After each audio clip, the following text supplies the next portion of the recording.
So கும்பராசிக்கு வந்து பார்த்திங்கன்னா உங்களது ராசியாதிபதி சனி அவர் வந்து 2ல் இருக்கார். பேசும்போது கொஞ்சம் பிடிவாதம் அதிகமாக இருக்கிறதுக்கான வாய்ப்புலாம் நிறைய இருக்குது.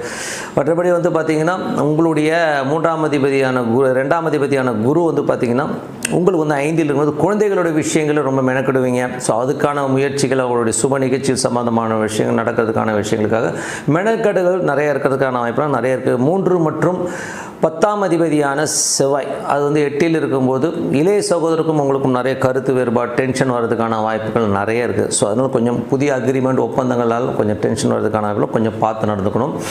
அதுக்கப்புறம் 4ஆம் அதிபதி ஸோ 4ஆம் அதிபதி மற்றும் 9ஆம் அதிபதியான சுக்கிரன் உங்களுக்கு வந்து 6ல் இருக்கும்போது அம்மாவுடைய உடல்நலம் சம்பந்தமான விஷயங்கள் கொஞ்சம் கவனமாக இருக்கணும். அம்மா அப்பா கிட்ட பேசும்போது தேவையில்லாத ஒரு மன உளைச்சலோ கொஞ்சம் சண்டை சச்சரவு வர்றதுக்கான வாய்ப்புகளும் கொஞ்சம் கவனமாக இருக்கிறது ரொம்ப ரொம்ப நல்லது. அதுக்கப்புறம் உங்களுக்கு 5 மற்றும் 8ஆம் அதிபதியான புதன் 7ல் இருக்கும்போது சிறப்பான பலன்களை கொடுத்துரும். ஸோ குழந்தைகளுடைய சுப நிகழ்ச்சிகள் சம்பந்தமான விஷயங்கள்லாம் ரொம்ப அற்புதமாக நடக்கிறதுக்கான வாய்ப்பு ரொம்ப நல்லா இருக்குது.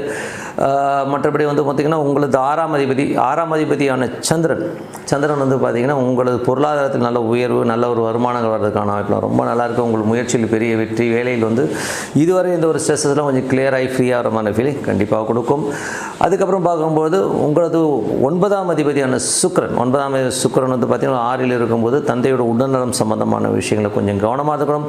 வெளிநாடு வெளி மாநிலங்களில் வேலை பார்க்க கொஞ்சம் அலைச்சல்கள் ஜாஸ்தி இருக்கிற மாதிரி ஃபீலிங் கண்டிப்பாக கொடுக்குங்க. அதுக்கப்புறம் 10ஆம் அதிபதியான செவ்வாய் 8ல் இருக்கும்போது தொழில் ரீதியான விஷயங்களில் கொஞ்சம் கவனமாக இருக்கணும். தேவையில்லாத ஒரு ஸ்ட்ரெஸ்ஸையோ டென்ஷனோ எடுத்துக்கிறது ஒரு பேராசைப்பட்டு பெருசாக போய் ஒரு காசை கொட்டதெல்லாம் வந்து கொஞ்சம் அவாய்ட் பண்ணிக்கிறது ரொம்ப ரொம்ப நல்லது. அதுக்கப்புறம் உங்களுக்கு 11ஆம் அதிபதி 5ல் இருக்கும்போது சுப நிகழ்ச்சிகள் சம்பந்தமான விஷயங்கள் நடக்கிறதுக்கான வாய்ப்புலாம் குழந்தைகளுடைய விஷயங்கள் அபரிதமான ஒரு வளர்ச்சி சந்தோஷங்கள் வர்றதுக்கான வாய்ப்புலாம் ரொம்ப சிறப்பாக இருக்குது. ஸோ இதுவரை பார்த்தது வந்து